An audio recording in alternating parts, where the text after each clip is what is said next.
Hi, good morning everyone. Myself Dr. Manu.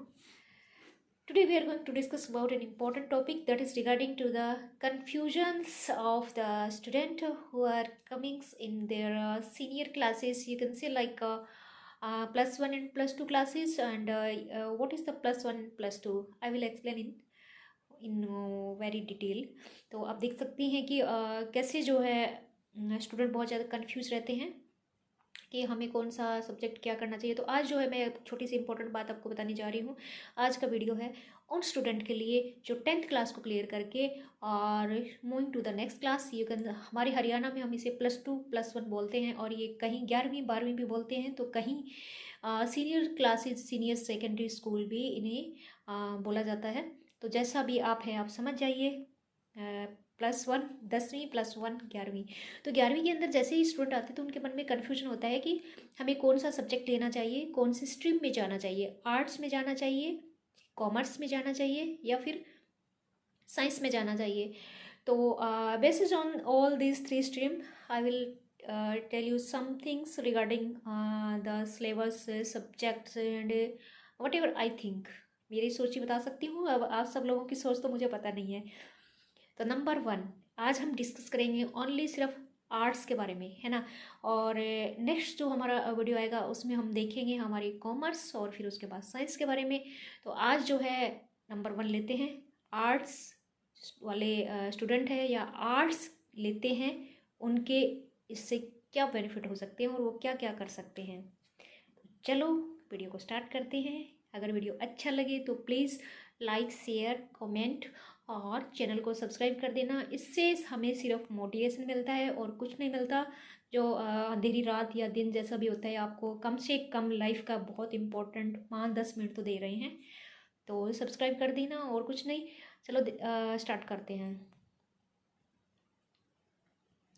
तो guys मैं आपको बता रही थी कि आपको आर्ट्स लेना है तो उसके क्या बेनिफिट हो सकते हैं। जैसे ही स्टूडेंट 10वीं क्लास को पास करके आर्ट्स में आते हैं तो उसके अंदर आपको क्या मिलेगा, उसको ह्यूमैनिटीज़ के जो सब्जेक्ट्स होते हैं वो आपको दिए जाएंगे, जिसमें आपका क्या आएगा, सामाजिक विज्ञान आएगा और आपकी हिस्ट्री, इकोनॉमिक्स, पॉलिटिकल साइंस, और you can also take a physical education, है ना। और उसमें क्या आ सकते हैं, कई स्टूडेंट्स ओनली सिर्फ मैथ्स भी ले सकते हैं, और अर्थशास्त्र ये सब उसके अंदर आते हैं। और कुछ और भी सब्जेक्ट होते हैं अलग अलग, होम साइंस भी होता है जिसमें काफ़ी सब्जेक्ट होते हैं जो ह्यूमैनिटीज़ के जो विषय होते हैं, और मनोविज्ञान भी होता है, ये सब उसमें ले सकते हैं।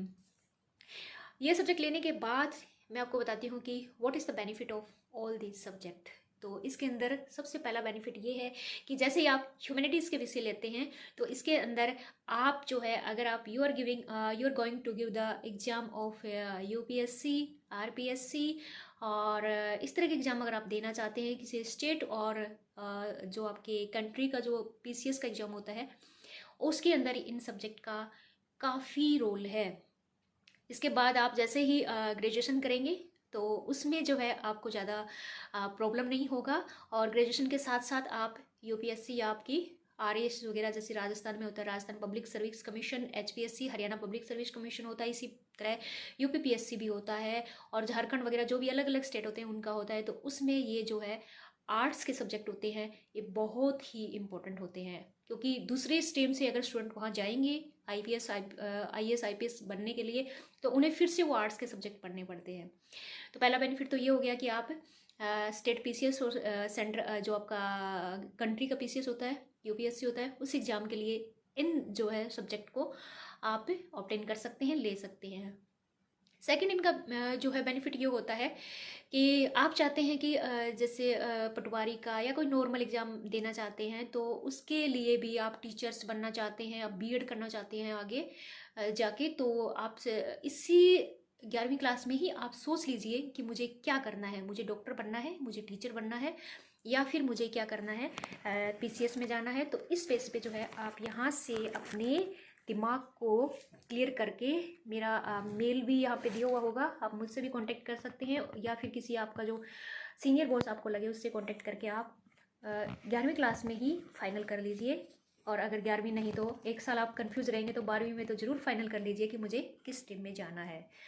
ठीक है। दूसरा है एक कन्फ्यूजन रहता है कि आर्ट्स लिया है तो उससे जो है लोग थोड़ा सा नेगेटिव जो है नकारात्मक रूप से लेते हैं कि आर्ट्स तो बहुत ईजी होती है, तो आर्ट्स वाले स्टूडेंट की कोई वैल्यू नहीं है। इस बात को भूल जाइए। आर्ट्स वाले आजकल आप किसी भी एग्जाम्पल को देखोगे, आप टीना डाबी देखोगे या उसकी बहन को देखोगे या फिर आप कोई किसी भी स्टूडेंट को, नॉर्मल स्टूडेंट को देखोगे जो यूपीएससी टॉपर तक बने हैं और उनका गोल जो होता है वो 11वीं क्लास में ही उनका क्लियर होता है, क्योंकि उनके पेरेंट्स जो होते हैं उनके लिए अच्छे गाइड होते हैं।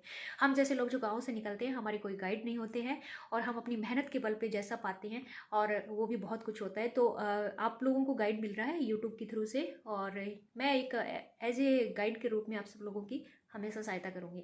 तो इस बेस पे जो है आप अपना सब्जेक्ट जो है यहाँ पे फाइनल कर लीजिए, आपको बेनिफिट हो गया।